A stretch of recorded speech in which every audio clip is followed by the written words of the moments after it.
Part 1. The Water Behind My House Cinematic Intro, YouTube Opening. Tonight, the internet whispers again. Somewhere out there in quiet bedrooms lit only by laptop screens, strangers are writing about the things they experienced, the things they survived, and sometimes, the things they didn't. Hidden deep inside the NoSleep subreddit are stories posted by people who claim these events really happened to them. Real places, real nights, real fear.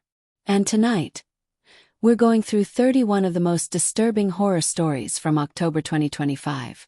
Stories about strange encounters, unexplainable events, and things lurking in the dark where no one should be.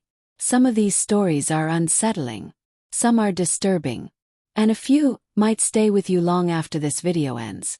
So before we begin, if you enjoy late-night horror like this, make sure to like the video, leave a comment and subscribe. It helps the channel, and it lets me know you want more nights like this one. Well, turn the lights off, get comfortable, and listen carefully, because the first story tonight starts with a small house, quiet lake, and a sound that kept happening every night at exactly 12:14 a.m. A sound like someone climbing out of the water. Story 1. The Water Behind My House. I moved into the house in late September. It sat at the edge of a small rural town, surrounded by pine trees and long empty roads. The place was cheap, suspiciously cheap, but at the time I didn't care. I just needed somewhere quiet. The backyard overlooked a narrow forest trail that eventually led to a dark lake about a 5-minute walk away. When the realtor showed me the house, she barely mentioned the lake. Some people fish there, she said casually. But something about the way she said it felt off. Still, the house was perfect. Quiet. Isolated. Exactly what I wanted. For the first few nights, everything was normal. Almost too normal. The forest behind the house stayed perfectly still at night. No crickets. No wind. No distant cars. Just silence. Then the sound started. Night 1. It was 12:14 a.m. when I heard it. A wet sound. At first I thought it was rain hitting the roof. But when I sat up in bed and listened closer, I realized it was coming from outside. Behind the house. It sounded like something dragging itself across wet dirt. I went to the window and slowly pulled the curtain aside. The backyard was dark. Moonlight barely reached the tree line. But I could hear the sound clearly now. Wet footsteps. Low. Heavy. And silence. I stared into the darkness for almost a full minute. Nothing moved. Eventually I convinced myself it was probably a deer wandering through the yard. I went back to bed. But before I fell asleep, I noticed something strange. The clock on my nightstand still read 12:14 a.m., like time had stopped for a moment. Night 3. The sound came back.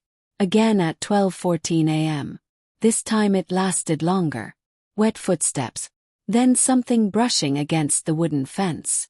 And splash, like something slipping back into water. That made my stomach tighten. Because the lake wasn't that close. At least 5 minutes through the woods. Too far for water sounds to carry clearly. Whatever made that noise had come from the lake path. The next morning I decided to explore the forest trail behind the house. Sunlight made everything look harmless. Tall pine trees. Soft dirt path. Birds calling from branches. Took about 5 minutes before I saw the lake. It was larger than I expected. The water looked almost black. Perfectly smooth. No ripples. No movement. A small wooden dock stretched a few feet over the surface. It looked old. Like it hadn't been used in years. And that's when I noticed something strange. There were footprints on the dirt near the dock. Bare footprints. Leading out of the water. My chest tightened. Because the prints didn't go toward the forest path. They went deeper into the trees. In the direction of my house. The neighbor. That afternoon I met my neighbor. An older man named Harold. He lived about 100 yards down the road in a weathered house surrounded by rusted farm equipment. He waved when I walked past his driveway. "New guy in the lake house?" he asked. "Yeah," I said. "Place is nice." Harold stared at me for a long moment. Then he asked a question that made my skin crawl. You hear the water yet? Forced a laugh. Water? He nodded slowly. At night. My throat went dry. I thought it was just animals. Harold didn't smile. Used to be a swimming spot years ago, he said. Back before the accidents. Accidents? Yes. He hesitated, then shrugged. People drowning. Something cold crept down my spine. How many? Harold looked toward the forest. Too many. Then he said something I still think about every day. Just don't go near the lake after midnight. Night 6. The sounds came back. But this time, they were closer. 12:14 a.m. Wet footsteps. Low. Bragging. Then something bumped against the back door. I froze in bed. My entire body went cold. Another bump. Like someone leaning against the door. Then I heard it. Faint knocking. 3 slow taps. My heart pounded in my ears. No one would be out there at this hour. Not in the middle of the forest. Then something scraped across the door. Like fingernails. I forced myself to stand up and walk toward the window. Every step felt heavy. Low. Careful. When I reached the curtain, I hesitated. Part of me didn't want to know what was outside. But curiosity is a dangerous thing. I pulled the curtain open. And immediately stepped back. Because standing in the backyard was a figure. Completely still. Facing the house. Moonlight reflected off something wet on its skin. Water dripped from its arms. From its hair. From its fingers. The shape looked human. But something about the way it stood felt wrong. Its head tilted slowly. Like it had just noticed me. Then it turned. And began walking back toward the trees. Leaving wet footprints behind. The messages. The next morning I found something on the back fence. Carved into the wood. 3 words. Come to water.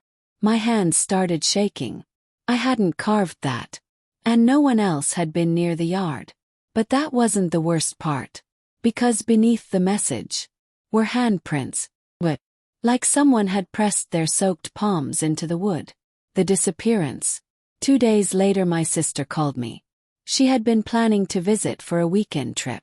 I'll get there around midnight, she said. Just text me directions. I hesitated. Something about midnight suddenly felt dangerous. Come earlier, I told her.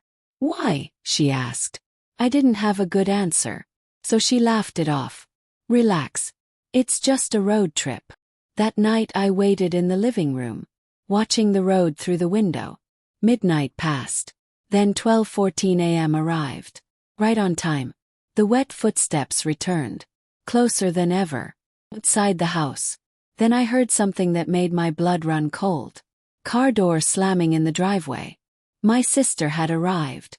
And the footsteps outside suddenly started moving faster. Toward the road. Toward her. I ran to the front door. But before I could open it, I heard a scream. And splash. From the direction of the lake. And when I ran outside, my sister's car was still parked in the driveway. The driver door was open.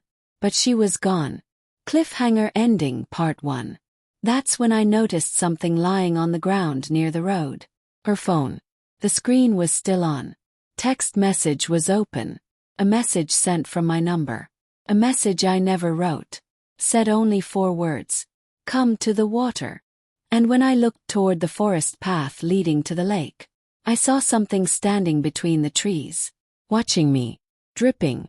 Waiting part 2. The path that shouldn't exist. The first thing I remember after the scream was the silence. Not normal silence. The kind of silence that feels heavy, like the world itself is holding its breath.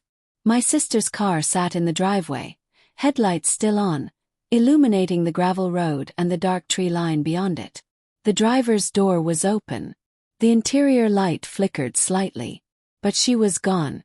Completely gone. My chest tightened as I stepped forward, gravel crunching beneath my shoes. Emily! Called. My voice sounded too loud in the night. No answer. Just the faint whisper of wind moving through the pine trees behind my house. And somewhere far away. Heard it. A slow dripping sound. Water. The phone. Her phone lay in the dirt near the edge of the driveway. The screen glowed faintly in the darkness. I bent down and picked it up, my hands shaking. The message was still there. Text sent from my number. 4 words. Come to the water. My stomach dropped. I hadn't sent that message. I checked my own phone immediately. No sent messages. No calls. Nothing. But Emily's phone clearly showed the message had been delivered 10 minutes earlier. 10 minutes before she arrived. Before she screamed. Before she disappeared. Something cold crept down my spine. Then I noticed something else. The ground near the road was wet. Dark patches soaked into the dirt like someone had spilled buckets of water. Bare footprints, leading toward the forest, toward the path, toward the lake, trees. Every instinct told me not to follow those footprints. Harold's warning echoed in my mind. Don't go near the lake after midnight. But Emily was out there, somewhere. And if she was hurt, if she was drowning, I couldn't just stand there. I grabbed a flashlight from the kitchen and headed toward the trees. The forest swallowed the beam of light almost immediately. Pine branches hung low over the trail, blocking the moonlight. The deeper I walked, the colder the air became. Wet earth, rotting leaves, and that faint smell of lake water. The footprints were easy to follow. Each one glistened in the flashlight beam. Fresh, still wet. But after a few minutes, something strange happened. Path changed. The trail I had walked earlier that day was straight. Simple. A narrow dirt line through the forest.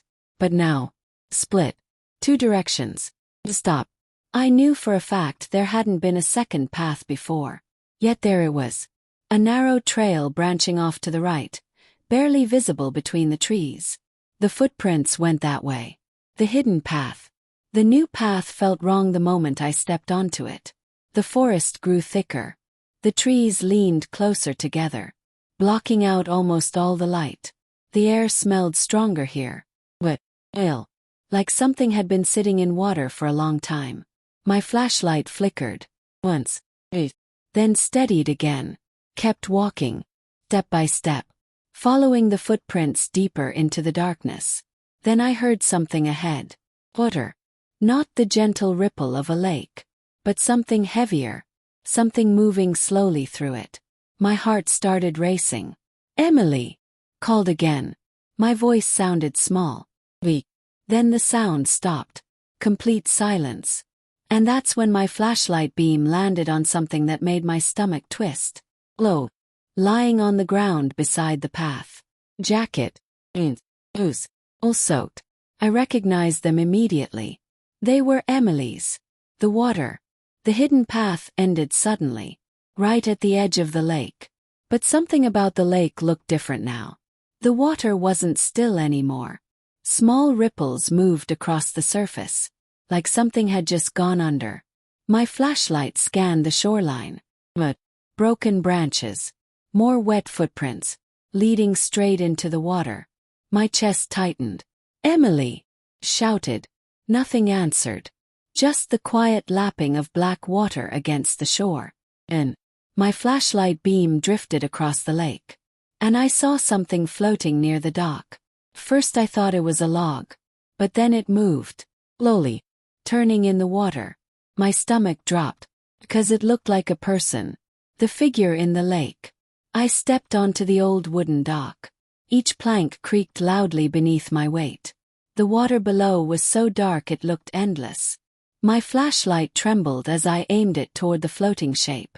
The light touched its face. And I nearly dropped the flashlight. It wasn't Emily. It was a man. His skin was pale. Bloated. Eyes half open. Like he had been underwater for days. Maybe weeks. But the worst part was his mouth. It was stretched into a strange smile. And as I stared at him, the body moved. Not drifting. Not floating. Moving. Slowly turning toward the dock. Toward me. Then something grabbed my ankle. A hand. I screamed and jumped back. The flashlight fell from my hand and rolled across the dock. The beam spun wildly. For a split second, it illuminated the water beneath the dock. And I saw them. And dozens of pale hands reaching upward from the black water. My breath caught in my throat. They were just below the surface, moving slowly, like they were trying to grab something, trying to pull something down. The floating body suddenly sat upright in the water, its head tilted at an unnatural angle. Then it spoke. Its voice sounded wet, broken, like water filled its lungs. Too late. The word echoed across the lake. Then the body sank, straight down. The water went still again. But the hands remained, reaching, waiting. Harold's warning. Ran. I don't remember leaving the dock, or grabbing my flashlight, or finding the path again. I just remember running through the forest as fast as I could. Branches whipping across my face. Cold air burning my lungs. By the time I reached the road, my legs felt like they might collapse. Harold's house lights were on. I sprinted across the gravel and banged on his door. It opened almost immediately, like he had been waiting. His eyes widened when he saw me. "You went to the lake," he said. It wasn't a question. I nodded, breathless. "My sister, something took her." Harold's face went pale. He stepped outside and looked toward the forest. Then he said something that made my stomach twist. "It started again." "What has?" asked. He didn't answer right away. Instead, he stared at the dark trees for several seconds. Then he whispered, "The water is waking up. The truth about the lake." Harold poured 2 glasses of whiskey and handed me one. His hands were shaking slightly. "That lake wasn't always here," he said. "What do you mean?" He leaned back in his chair. 30 years ago, this whole area was forest. No lake. No water. I stared at him. "That's impossible. They built a dam upriver," Harold continued. "Flooded the valley. Turned it into a reservoir." My stomach twisted. People lived here back then. Dozens of houses. Farms. Roads. And they were all flooded. The room felt colder suddenly. "What about the people?" I asked quietly. Harold looked at me with hollow eyes. "Not everyone left in time." The old stories. Over the next hour, Harold told me everything he knew. When the valley flooded, several families refused to leave. They believed the government was lying, that the water wouldn't reach their homes. But it did. And when it came fast.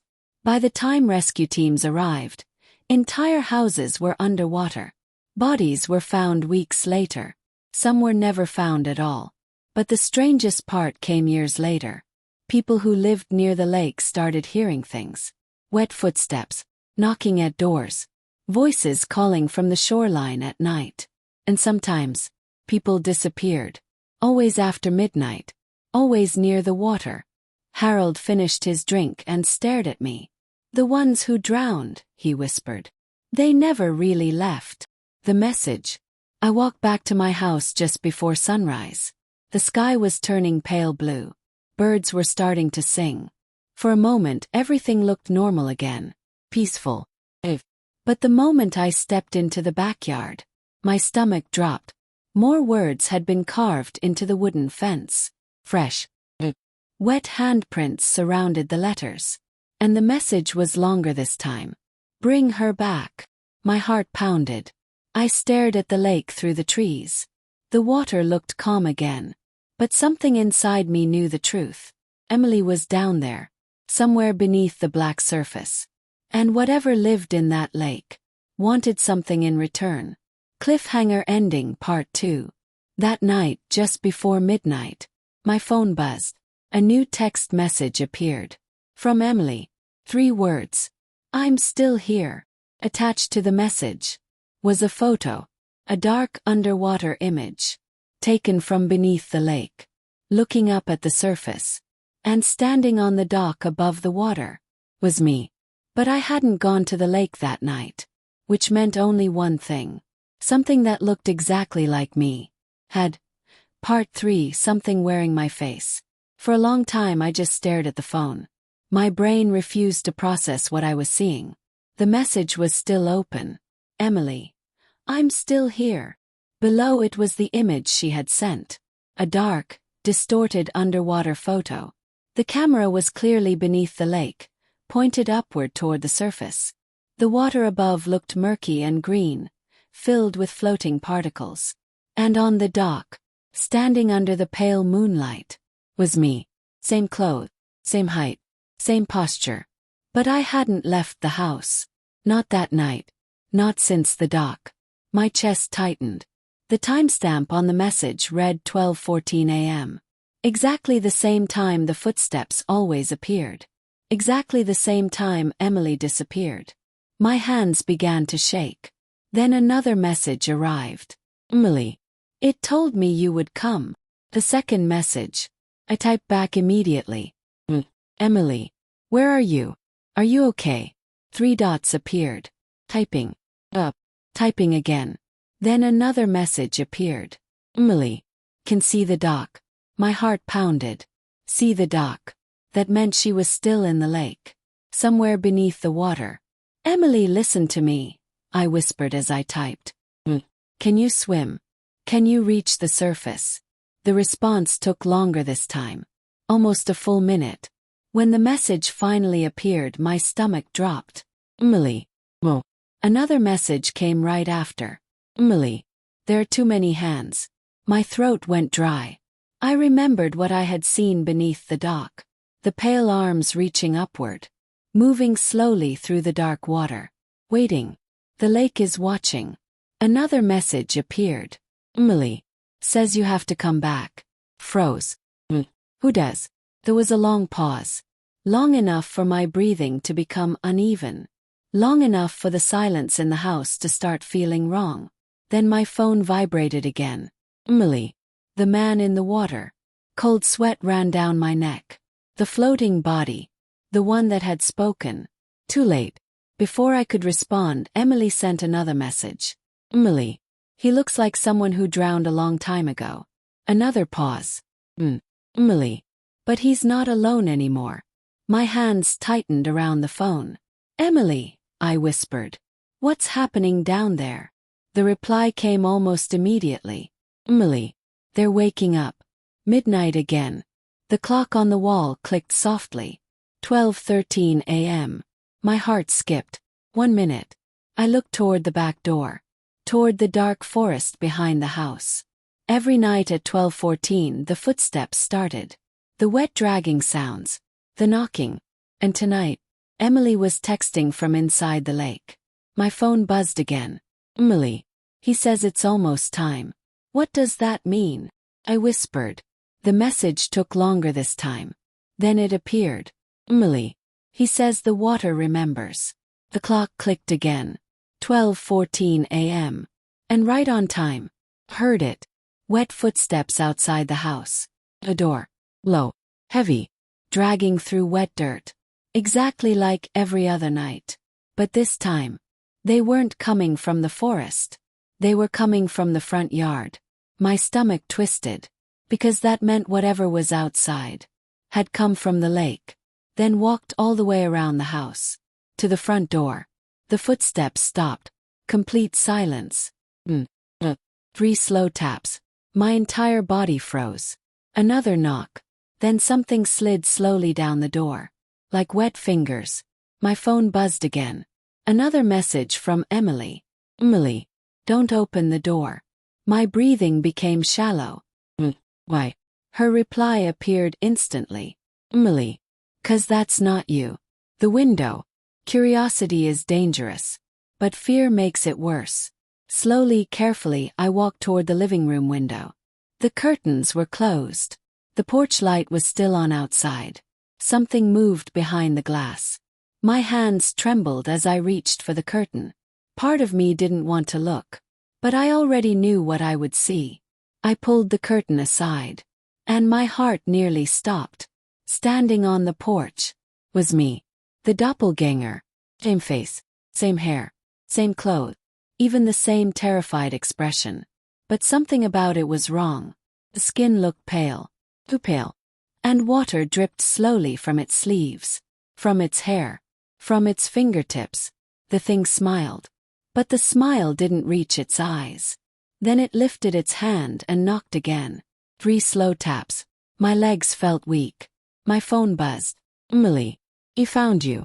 Another message followed immediately. Emily. Don't let him inside.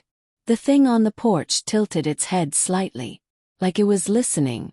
Then it spoke. Its voice sounded exactly like mine. Let me in. The truth.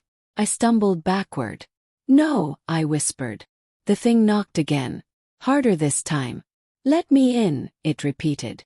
My phone vibrated again. Another message from Emily. But this one made my blood run cold. Emily. If it gets inside. Was. Then the rest of the message appeared. Emily. You'll be the one in the lake. Harold returns. Suddenly headlights flashed through the front window. Truck pulled into the driveway. Harold. The thing on the porch turned its head slowly toward the road. Its expression changed. The smile disappeared. For the first time. It looked angry. Harold stepped out of the truck holding something in his hand. Shotgun. Get away from the house, he shouted. The thing wearing my face turned back toward the door. For a moment it looked directly at me through the window. Its eyes were completely black. Then it ran. Not like a human. Not normal running. Moved too fast. Too smoothly. Crossing the yard in seconds before disappearing into the forest. Back toward the lake. Harold's fear. Harold burst through the front door moments later. You saw it, didn't you? He said breathlessly. He nodded. My hands were still shaking. It looked like me. Harold's expression darkened. They do that sometimes. What do you mean they? Yes. He hesitated. Then he said something that made my stomach twist. The drowned ones. Felt cold all over. They're trying to replace you. A rule. Harold sat down heavily in a chair. When someone drowns in that lake, he said quietly, something takes their place. What? I whispered. Something that wears their face. My heart pounded. Why? Harold stared toward the dark forest. Because the water doesn't like being empty. Another message. My phone buzzed again. Another text from Emily. This one came with another photo. My hands trembled as I opened it. The image showed the lake floor. Dark mud. Old wooden debris. What looked like the roof of a flooded house. And dozens of pale figures standing in the water. Watching. Waiting. But the worst part of the photo was Emily herself. She was floating near the bottom. Open. Looking directly at the camera. And behind her. Something enormous was rising out of the darkness. Part 4. The night the lake moved. The sound didn't make sense. Lakes don't move. Water stays where it is. But what we heard outside the house that night sounded like an entire ocean pushing through the forest. Deep rushing noise. Branches snapping. Leaves shaking. Wet earth shifting beneath something heavy. Harold slowly walked toward the window. His face looked pale. Please tell me that's just rain, I whispered. He didn't answer. Instead he pulled the curtain aside and stared into the darkness. Then he whispered something that made my stomach twist. Oh God, it started. The trees are drowning. I rushed to the window beside him. The porch light illuminated part of the yard. First everything looked normal. Then I saw the ground. Water. A thin layer of dark water slowly creeping through the grass. Moving toward the house. Not rainwater. Lake water. Carried leaves. Mud. And something else. Something floating. My heart skipped when I realized what it was. Child's toy. An old plastic boat. Yellow and faded. Harold cursed under his breath. It's happening again, he said. What is? Yes. The flooding. My stomach twisted. The dam. No, Harold said quietly. The lake. The phone again. My phone buzzed in my hand. Another message from Emily. Emily. He's awake now. My fingers trembled as I typed. Ooh. Her reply came quickly. Emily. The one under the houses. Cold dread filled my chest. Houses. Harold had told me there used to be homes here. Entire neighborhoods before the valley flooded. Which meant the lake wasn't just water. It was covering an entire drowned town. My phone buzzed again. Emily sent another image. This one was darker. Closer. The photo showed the lake floor again. The roof of a submerged house. Broken windows. Collapsed walls. But the thing behind Emily was clearer now. Much clearer. And when I saw it, my hands started shaking. The thing beneath the lake. It was massive. Too large to be a person. Its body stretched upward through the murky water like a twisted tree trunk. Long arms. Dozens of them. Some thin. Some thick. All reaching slowly upward. Its skin looked gray and swollen. Like something that had been underwater for decades. But the worst part was its face. Because it didn't have just one. It had many. Faces pressed into its body. Dozens of drowned faces embedded in its flesh. Men, women, children. All staring upward with empty eyes. Emily sent another message. Emily. They're all part of it. My breathing became shallow. Harold, I whispered. You said people drowned when the valley flooded. He nodded slowly. Yeah. I showed him the photo. His expression turned to pure horror. That's them, he whispered. The water rises. Outside, the water in the yard had reached the porch steps. It was rising slowly, but steadily, like the lake itself was spreading outward. Harold grabbed his shotgun again. We need to leave, he said. What about Emily? Asked. He hesitated, then looked toward the forest. The only way to get her back, he said quietly, is to go to the lake. The warning. We stepped onto the porch. Cold water soaked through my shoes instantly. The yard had become a shallow pool.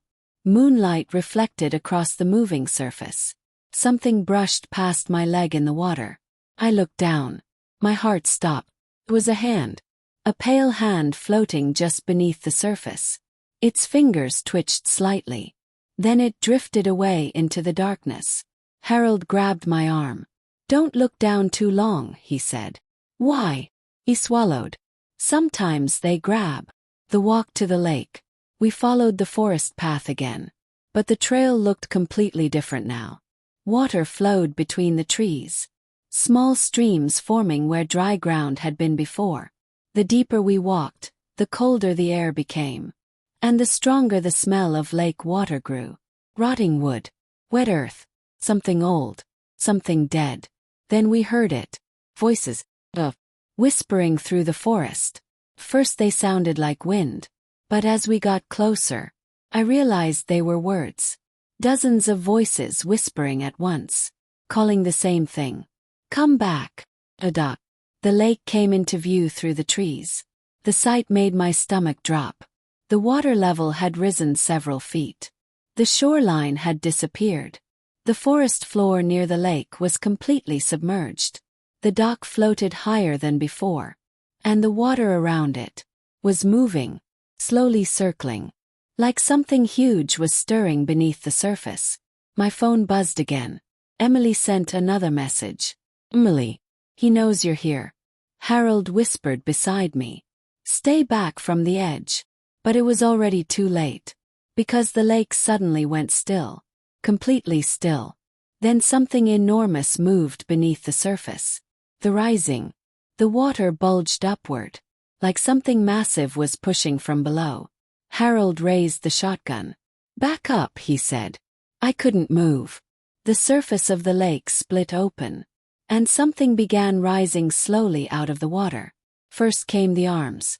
Dozens of them. Gray and swollen. Dripping lake water. Then the torso. A massive twisted body made from dozens of drowned figures fused together. And finally, faces. Hundreds of pale faces opened their eyes at once. The creature towered above the dock. Water poured from its body like rain. Then every mouth spoke at the same time. The voice sounded like 100 people whispering together. You came. Emily. My phone buzzed again. Another message from Emily. Emily. Can see you. My heart pounded. Where are you? Her response came slowly. Emily. Inside the water. Then another message appeared. Emily. Inside him. My stomach twisted violently. The creature's many arms slowly pointed toward the dock.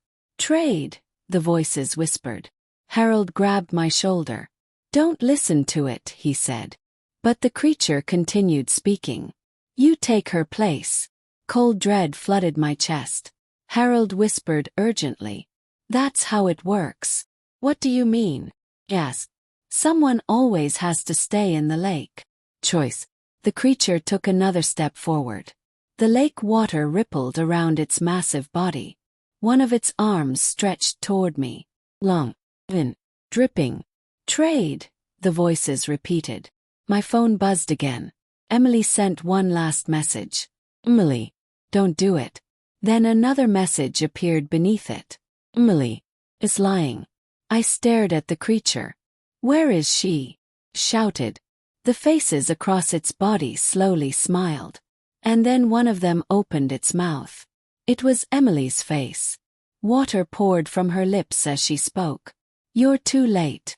Part 5. The town beneath the water. The lake erupted. Water surged upward like a giant breath had been released from the depths. The massive creature in front of us, made of drowned bodies and twisted limbs, suddenly turned toward the center of the lake. Its many faces looked afraid. Not angry. Not hungry. Afraid. That realization made something cold settle in my chest. Because if that thing was scared, then whatever was rising from below had to be far worse.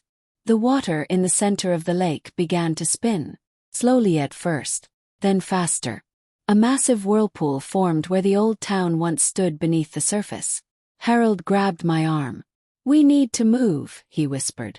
But I couldn't stop staring at the water. Because something enormous was pushing upward from the darkness. The second shape.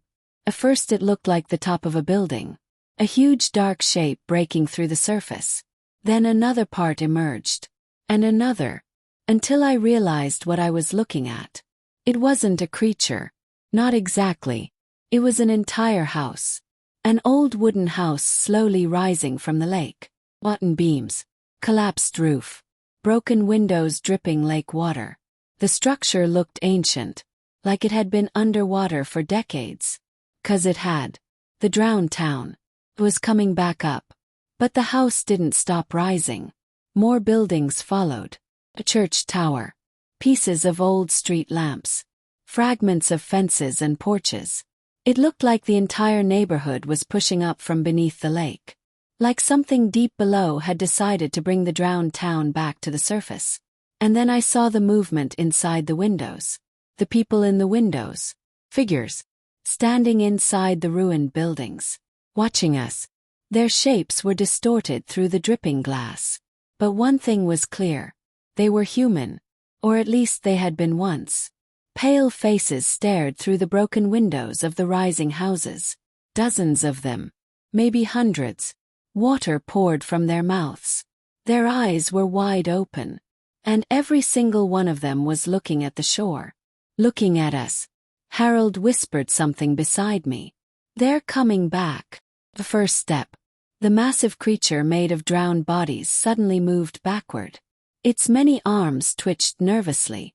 Then the voices spoke again. But this time they sounded desperate. "Too soon." The words echoed across the lake. "Too soon." Then the creature began sinking back into the water. As if it was trying to hide from whatever was coming. But it didn't sink fast enough. Because the first thing stepped out of the rising house. Man. Or what used to be a man. His skin looked gray and cracked. His clothes were torn and waterlogged. Mud dripped from his fingers as he stepped onto the roof of the submerged building. Then he turned toward the shore. And started walking across the water. Walking on the lake. He didn't sink. His feet touched the surface like it was solid ground. And then another figure climbed out of the house. Woman. Her hair hung over her face in dripping strands. Her dress floated around her legs like seaweed. Then another person appeared. And another. Soon dozens of them were stepping out of the drowned buildings. Walking slowly across the lake. Straight toward the shore. Straight toward us. My heart pounded. "Harold," I whispered. "What are they?" Harold's face looked completely drained of color. The ones who never left. Emily's message. My phone buzzed again. Emily. They're awake. Another message followed immediately. Emily. And they're angry. I stared at the lake. The walking figures were getting closer now. Their movements slow and unnatural. Water dripping from every step. How many people drowned here? I asked quietly. Harold swallowed. Too many. Another message appeared. Emily. They're not the worst part. My fingers trembled. What do you mean? The response came slowly, like she was afraid to type it. Emily. Something else drowned here too. The church bell. Suddenly a loud sound echoed across the lake. Plang. Both Harold and I jumped. It took me a moment to realize what it was. Bell. A church bell. The old church tower rising from the lake had begun to ring, but there was no one near it. The bell swung slowly back and forth on its own. Plang. The walking figures stopped. Every head turned toward the tower. Then they all began moving faster. Toward the shore. Toward the forest. Toward the house. The real horror. Harold grabbed my arm. We have to run, he said. But I couldn't stop staring at the church tower. Because something huge was climbing out of it. Something far bigger than the drowned people. A massive arm wrapped around the side of the tower. Ray. Bloated. Covered in torn clothing and pieces of wood. Then another arm appeared. Then a head. The creature pulling itself from the tower was enormous. Its body looked like a giant corpse stitched together from dozens of bodies. But unlike the first creature we saw, this one looked older, stronger. Its eyes glowed faintly in the darkness. Harold whispered something that made my stomach twist. That's the one. The drowned king. The giant creature stood up slowly. Water poured off its massive body. The drowned people walking across the lake suddenly stopped. Then they all turned toward the giant figure. And bowed. Hundreds of pale figures kneeling on the water. The giant corpse opened its mouth. Its voice sounded deep and ancient. Like something speaking from the bottom of the ocean. 30 years, it growled. The sound shook the lake. 30 years trapped below. My chest tightened. The drowned king turned its massive head toward the shore. Toward me. Toward the forest. Toward the house. Then it spoke again. Now the town comes back. Emily's truth. My phone vibrated again. Emily. He's the first one who drowned. Another message appeared. Emily. The others follow him. I stared at the giant corpse. The first one. I whispered. Harold nodded slowly. When the valley flooded, he said quietly. The mayor refused to leave. My stomach dropped. He locked himself inside the church. Thought the building would survive the water. I looked back at the tower. The giant corpse stood where the church once rose above the town. Did it? Asked. Harold shook his head. No. A march. The drowned people began walking again. But now they were heading toward the forest. Toward the road. Toward the houses. Hundreds of them. Their slow footsteps echoed across the lake like rain. The giant corpse stepped forward. Each step caused a wave to crash against the shore. And when its glowing eyes locked onto me, it smiled. Horrible broken smile. New blood, the creature whispered. Part 6. The March of the Drowned. First, they moved slowly. Hundreds of pale figures stepping off the surface of the lake and onto the flooded forest floor. Water dripped from their bodies. Their clothes hung in rotten strips. Their skin looked gray and swollen like something that had been soaking for decades. But the worst part was their eyes. Every single one of them was open, staring, watching, and they were all facing the same direction. Toward the road. Toward the houses. Toward the sleeping town. My stomach twisted as I watched them step through the trees. Harold, I whispered. They're leaving the lake. He didn't respond immediately. His eyes were locked on the giant corpse still standing in the center of the water. The drowned king. It hadn't moved yet. But the moment its glowing eyes shifted toward the forest, I felt something deep in my chest tighten. Because that thing wasn't just walking toward the town. It was leading them there. The first wave. The drowned people reached the edge of the forest. One by one they climbed the muddy hill toward the road. Their movements were slow, jerky, like puppets being pulled by invisible strings. Branches snapped beneath their feet. Wet footprints spread across the dirt path. And as the first figure reached the road, it turned its head toward my house. My breath caught, because I recognized the face. It was the man I had seen floating in the lake on the first night. The one who had whispered too late. He stared at me for several seconds. Then he smiled. Water poured from his mouth. And he kept walking. Harold's secret. We have to stop this, I said. Harold shook his head immediately. You can't stop them, he said. There are too many. But they're going to the town. I know. And you're just going to let them. Harold looked at me with tired eyes. I tried before. What do you mean? He hesitated. Then he said something that made my chest tighten. I was here when the flooding happened. 30 years ago. Harold's voice sounded distant as he spoke. Like he was remembering something he wished he could forget. I was a volunteer firefighter back then, he said. When the dam broke open, the water came fast. Faster than anyone expected. They told everyone to evacuate. But not everyone listened. I thought about the drowned king. The mayor who had locked himself inside the church. How many people died? I asked quietly. Harold swallowed. Officially. 23. My stomach twisted. And unofficially. He stared toward the marching figures in the forest. Closer to 100. The hidden truth. The drowned figures were halfway up the road now. Moving slowly toward the nearest houses. Toward streetlights. Toward sleeping families who had no idea what was coming. You said you tried to stop them before, I said.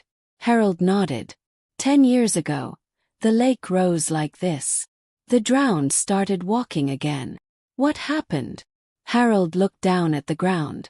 We made a deal. My chest tightened. What kind of deal? He didn't answer right away. Then he whispered. We gave the lake someone. The sacrifice. My stomach dropped. You mean someone drowned on purpose? Harold didn't look at me. Yes. The word hung in the air like poison. They believed if the lake got a new soul, it would calm down. And it worked. For a while. My chest tightened. Who was it? Harold finally looked up. His eyes looked hollow. A boy from town. Cold anger surged through me. You killed someone. Harold shook his head quickly. No. He volunteered. That doesn't make it better. I know. His voice cracked slightly. But the lake stopped rising after that. And the drowned went back down. Emily's messages. My phone buzzed again. Emily. Emily. They're getting closer. Another message followed. Emily. He's sending them ahead. My hands trembled. Why? Her reply came quickly. Emily. Because he's coming for you. I looked toward the lake. The giant corpse had started moving. Each step through the water created waves that rolled across the shoreline. Harold saw it too. His face turned pale. Oh no. What? He asked. He's leaving the lake. The giant walks. The drowned king stepped onto the flooded forest floor. The ground shook beneath its weight. Mud and water splashed outward with every step. The creature's glowing eyes scanned the trees slowly. Then they locked onto me. My entire body went cold. Because I realized something terrible. It wasn't following the others. It wasn't heading toward the town. It was coming straight toward the dock. Straight toward me. The real reason. My phone buzzed again. Emily. Emily. He knows who you are. My fingers trembled as I typed. What do you mean? Her response took longer this time. When it appeared, my heart nearly stopped. Emily. You lived in the town before it flooded. I stared at the screen. What? I whispered. Harold looked at me. What did she say? I slowly raised my head. I lived here before the flood. Harold's face went completely white. That's impossible. I was a kid, I said quietly. But I remember something. A memory flashed in my mind. Small house, a church bell ringing, water rushing through the streets, and someone shouting my name. Your family moved away right after the flood, Harold said slowly. How do you know that? Yes. He hesitated. Then he whispered something that made my stomach twist. Because I helped pull you out of the water. The survivor. My chest tightened. You rescued me. Harold nodded. You were the only child we found alive. My heart pounded. What about my parents? Harold looked away. They didn't make it. The drowned king stepped out of the trees. Its massive body towered above the forest. Its glowing eyes burned in the darkness. Then it spoke. And this time its voice was directed only at me. You escaped. The words rumbled through the night. You were supposed to drown with the others. The truth of the lake. My phone buzzed again. Emily. The lake remembers every soul. Another message followed. Emily.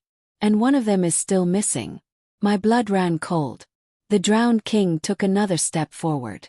The ground trembled beneath its weight. You belong to the water, it growled. Part 7. The water remembers. The first scream came from the end of the road. It was distant, dark. The kind of scream that only happens when someone wakes up in the middle of the night and sees something that shouldn't exist standing in their doorway. I turned toward the town. Lights were turning on in the houses now. Porch lights. Bedroom windows. People waking up. People looking outside.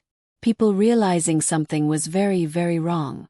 And in the middle of the street, the drowned were walking. The doors. I watched one of them stop at the first house. A small yellow place with a wooden porch. The drowned woman standing there raised her hand slowly. Her fingers were gray and swollen. Then she knocked. 3 slow taps. The same knocking I had heard at my own door. Inside the house, a light turned on. A shadow moved behind the curtain. Someone opened the door. And that's when the screaming started. The town wakes. More lights flickered on across the neighborhood. Doors opened. Voices filled the night. What the hell is going on? Who are these people? Why are they wet? The drowned figures kept walking. Silent. Like they had done this before.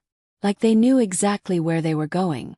Then one of them grabbed someone and dragged them into the street. The screaming became chaos. The flood begins again. Harold grabbed my arm. It's happening, he whispered. What is? The flood. I looked around in confusion. There's no water here. But Harold pointed toward the ground. And that's when I saw it. Water. Thin streams flowing slowly along the road. Moving between the houses. Coming from the direction of the lake. The drowned weren't just walking into town. They were bringing the lake with them. Emily's voice. My phone buzzed again. Emily. He's almost there. I didn't need to ask who she meant. The ground shook slightly as the drowned king stepped closer through the forest. Trees snapped beneath its massive body. Mud and water splashed outward with every step. My chest tightened. Emily, how do we stop this? The typing dots appeared. Then disappeared. Then appeared again. Finally her message came through. Emily, you can't stop it. Another message followed. Emily, but you can finish it. The truth Harold hid. I looked at Harold. What happened the night the valley flooded? Asked. He didn't answer right away. But I could see the guilt in his face. You didn't tell me everything. Harold stared toward the marching drowned. I tried to forget. Try to remember, I said. He took a slow breath. Then he whispered something that made my blood run cold. You didn't just survive the flood. My chest tightened. What do you mean? Harold's voice shook. You were supposed to be the sacrifice. The night of the flood. 30 years ago. When the water first rushed into the valley. The town leaders believed something strange was happening. People were drowning too fast. Entire houses disappearing beneath the water. like the lake itself was pulling people down. And then someone came up with an idea. An old superstition. A sacrifice to calm the water. Harold's voice cracked as he spoke. They chose a child. My stomach twisted. They chose you. The escape. Felt dizzy. You're saying they tried to drown me? Harold nodded slowly. The mayor believed if the lake got a pure soul, the flood would stop. My fists clenched. What happened? I couldn't do it, Harold whispered. You were just a kid. So I pulled you out of the water. And we told everyone you died. The memory hit me all at once. Cold water. Darkness. Someone lifting me out of the lake. Someone shouting. Then silence. The drowned king stepped onto the road behind us. The ground trembled beneath its massive body. Its glowing eyes burned in the darkness. You escaped the water, it growled. The lake's memory. My phone buzzed again. Emily. Emily. The lake keeps count. Another message appeared. Emily. It's been waiting for you. The drowned king raised one enormous arm, pointing directly at me.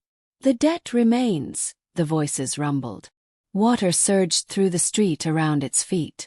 The drowned people paused in their attack on the houses. Then they all turned toward me. Hundreds of pale faces staring at once. Waiting. Choice. Harold grabbed my shoulder. Don't listen to it, he said. But deep down I already knew the truth. The lake didn't want the town. It didn't want the houses. It didn't want the people. It wanted the one soul it never got. Me. I looked at my phone again. Emily. If I go into the lake, will this stop? There was a long pause. Long enough for screams to echo through the town behind us. Long enough for the drowned king to take another step closer. Then her reply appeared. Emily. Another message followed. Emily. But I won't come back. My throat tightened. Then she sent one last message. Emily. Neither will you. The walk to the water. The drowned parted slowly as I walked past them. Hundreds of dripping bodies forming a silent path back toward the lake. Harold shouted behind me. You don't have to do this. But I knew the truth. If I didn't, the flood would finish what it started 30 years ago. The drowned king followed behind me, its massive footsteps shaking the ground. You return to the water, it growled. The shore. The lake looked different now. The drowned houses were still rising from the surface. The church tower leaned at a broken angle. And the water itself seemed alive. Moving slowly. Waiting. My phone buzzed one final time. Emily. Emily. Can see you. I stared at the dark water. Are you scared? I whispered. Her reply came immediately. Part 8. The depths awaken. The water swallowed me instantly. Cold. Crushing. Dark. It wasn't just the lake anymore, it was alive. Every inch of it pulsed around me. I gasped, but the water filled my mouth. My lungs screamed for air. And then I felt it. Something massive brushing against my legs. Low. Kick tried to fight it. But the lake itself seemed to resist my movements. It wasn't drowning me. It was pulling me down, deeper, to the bottom of something far older than I had imagined. The drowned king. Above me, the drowned king hovered, partially submerged. Its glowing eyes followed me. But instead of stopping me, it spoke in a voice like thunder rolling across water. You return to the depths as it was meant to be. I realized then. This wasn't punishment. This was preparation. Whatever had been waiting below, the real force of the lake, was choosing me. Not for death. For something far worse. The creature beneath. The water cleared slightly, revealing shapes in the deep. Twisted forms of drowned houses, streets, church towers. Yes, the old town, but something moved among them. Something huge. Its body was impossible to describe. Like dozens of drowned people fused together with wood, mud, and earth. Eyes all over its face. Mouths that whispered endlessly, like water running through hollow pipes. It stirred slowly, sending ripples upward that shook the surface. The water around me vibrated. I realized with a shiver. The drowned king wasn't the master. It was just a messenger. The lake itself. The true entity was waking. Emily. My phone buzzed in my pocket. Impossible. Waterproof. How? Pulled it out. A single message from Emily appeared. Emily. Sees you now. Below that, a photo. The view was from beneath the lake floor. I saw myself small, standing in water up to my chest. And behind me, hundreds of pale faces staring, watching. A final text. Emily. Do not struggle. A pull. Something grabbed my ankle. A wet, cold grip. I screamed. The water rushed over me, dragging me toward the center of the lake, toward the submerged town. The drowned king followed silently, floating above me. Its massive glowing eyes locked onto mine. You belong to the water, it said almost gently. The water around me began to swirl violently. Buildings, debris, even bodies of drowned people started moving toward me, like a riverbed forming a funnel. And then I understood. The lake didn't just take people. It absorbed them, their fear, their life, their essence. It was growing, learning, waiting. The voice. A whisper echoed through the depths. Not the king's voice. Not Emily's. A voice that felt like the lake itself speaking. You are the last piece. I felt my consciousness stretch. I could see it all at once.